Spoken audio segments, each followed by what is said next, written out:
Doors are locked for a reason. Submitted by Birds in the Knees. The door to the attic was always locked. I just figured old boxes and discarded electronics collected dust in there. However, it did seem a bit odd that a store would have an unused room. We could have definitely used the space. The back room basically overflowed with overstock, and yet I couldn't convince my manager, Jack, to open that door. You see, I worked in a very well-known electronics store. I won't say which one, but I will say that they're basically bankrupt. None of our cameras work. We sell very limited, small parts, and our foot traffic is basically 0 to none on most days.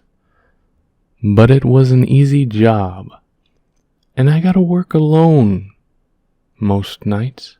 It wasn't until very recently that I started to wonder about our attic. One of the regional managers came to inspect the store and complained about our mess in the back. As soon as he left, I proposed that we store some of our stock in the attic. Jack looked kind of uncomfortable with the idea. "I don't have the keys to that door, man," is the excuse he used this time. But curiosity burned holes in the back of my throat. It's always something. Last time you told me it was a safety hazard because the stairs were too steep. You know we could use the space. He stared at me for a long time and sighed. All right. I guess you've worked here long enough to tell you what my manager told me. She didn't know why we couldn't open that door either. Her manager and his manager and all the managers before that basically said the same thing. When the company bought this building, it was already pretty old, and the man who handed them the keys left out the attic key and told them to leave it alone. The floor was unstable or something. It's not a big deal. The company just doesn't want to get sued because some dumbass fell through. He shrugged and handed me my schedule. Just leave it alone. The last part sounded tense, but I was ready to go home and forgot all about it. That's the night I heard the thing in the attic in my dream, except it didn't really feel like a dream. It felt so real. Everything was so vivid. It was a normal workday, with the exception of the attic door. It was missing. In its place was a gaping hole, leading into the room none of us had seen before. But no one mentioned it. Me and Jack worked like normal. He took care of shipments in the back, and I was in the front. Then I heard him call me. I went to the back and was surprised to hear that his voice was coming from the attic. I started going up when I heard Jack again. "Hey, what are you doing? You should be in the front." Except this time, his voice was coming from the office. I must have misheard. At least, that's what I thought as I started going down. That's when I heard it. "No, come up here just for a second." The voice was low and wet. My whole body stiffened and I felt cold. I woke up in a cold sweat and out of breath. I had 4 hours until I had to go open the store. I contemplated calling in sick, but the more I thought about it, the sillier it seemed. I'd had worse nightmares before. I just had an overactive imagination, was all. Now, I wish I could tell you that I was smart and left it alone, but the nightmare had piqued my interest even more. Now, I had to see what was behind that door.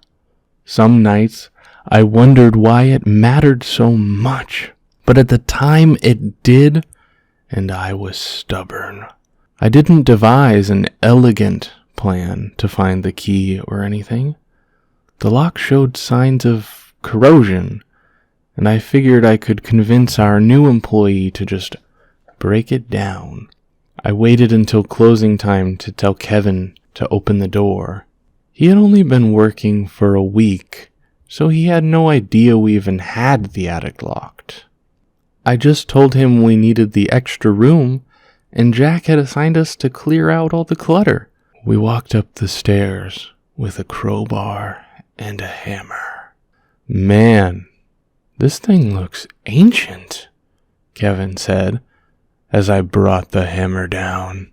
As I expected, the lock didn't put up much of a fight. Kevin swung the door open, and we illuminated the room with the screen light of our phones. I don't know what I was expecting. Maybe a portal to hell or something. There was only dust and some old boxes. I almost chuckled at the absurd thought that I would find something else. That's when we heard the laugh. That throaty, monotone laugh that seemed to come from everywhere. "What the fuck?" Kevin muttered, staring at the wall. Except that when I shone my light over, I realized that there wasn't a wall, just empty spaces that held our vents and insulation. The attic was as big as the bottom floor. I heard it before I saw it. The clicking. "Kevin, we need to leave. Right fucking now." I tugged at his arm, but he didn't budge. I'm so sorry, he whispered, fixated on something ahead. I shone my light and dropped my phone immediately. I tried to grab Kevin, but he wouldn't move. I tried to save him. I really did. I ran as fast as my legs could go. I couldn't see where I was going, but I heard the screams and the sound of ripping flesh. I ran to the store beside ours and desperately asked them to call 911. I must have looked insane, but they knew I worked besides them and called the cops. It took them 5 minutes to get there. By then, I was certain Kevin was dead. I had killed him. I was stupid and couldn't leave things alone. And now, Kevin was dead. They asked me to tell them what had happened, and that's when I told them about it. The thing without eyes. I told them about the way the bones looked so odd, jutting at impossible angles as it scuttled, and how its mouth stretched so wide as it approached Kevin. God, I'll never forget that smile. They never found Kevin. Apparently, there had been a light bulb in there, and when they turned the lights on, it was just a dusty old room. Kevin wasn't dead in my dreams, though. His stump of a body flailed around every time that thing plucked a chunk of flesh off.